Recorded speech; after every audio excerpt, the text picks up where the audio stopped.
Well, I'm very excited to be here with you today to introduce you to the Reedual. I'm Catherine Pirtle, and you may know that I'm the clarinetist with the Orion Ensemble. I play principal clarinet with the Lake Forest Symphony, and I have been making reeds for over 20 years, for 22 years. And I just thought it would be interesting to share with you a little bit of history about the dual. I sort of feel like it's a legend and a legacy that we're carrying on by making our own reeds with this incredible machine. As a matter of fact, the Reedual itself goes all the way back to Benny Goodman. Benny Goodman had a friend whose name was Saul Rabinowitz, and Saul worked in a hardware store, and he played big band music. He was a clarinetist, and he sometimes filled in with Benny Goodman. And he got to be friends with Benny and would go over to his house and see tables with reeds all over it. And Benny would always be complaining about how he couldn't find a reed to play with. And Saul, being the creative man that he was thinking, well, I need to solve this. And so he decided that he wanted to try to make a reed machine. And so he decided that since he worked in a hardware store and he saw that keys were easily duplicated, that he would try to make a reed machine that was based on that same principle.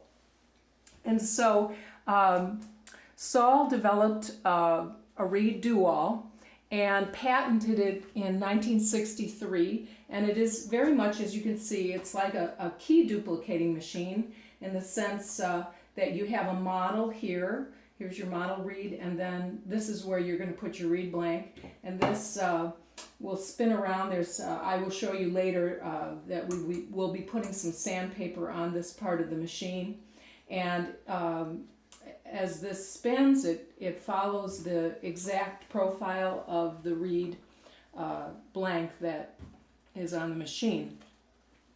Anyway, so Saul patented the Reedual, and then he met a man, his name is George Crossman. George was very intrigued with the Reedual. George was an amateur musician, and he built computers for the space program.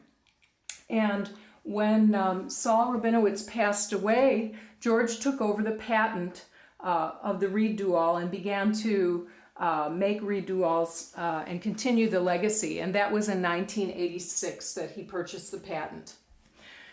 So we've been able to have the Reedual available through George Crossman since 1986. I started making reeds in 1990, which was, I didn't realize, shortly after he had started making duals for people.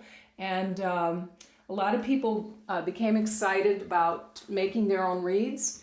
And in 1990, I thought, well, gee, I'm going to try to make my own reeds. I bought a dual, and I was amazed at the quality of reeds that I was able to make.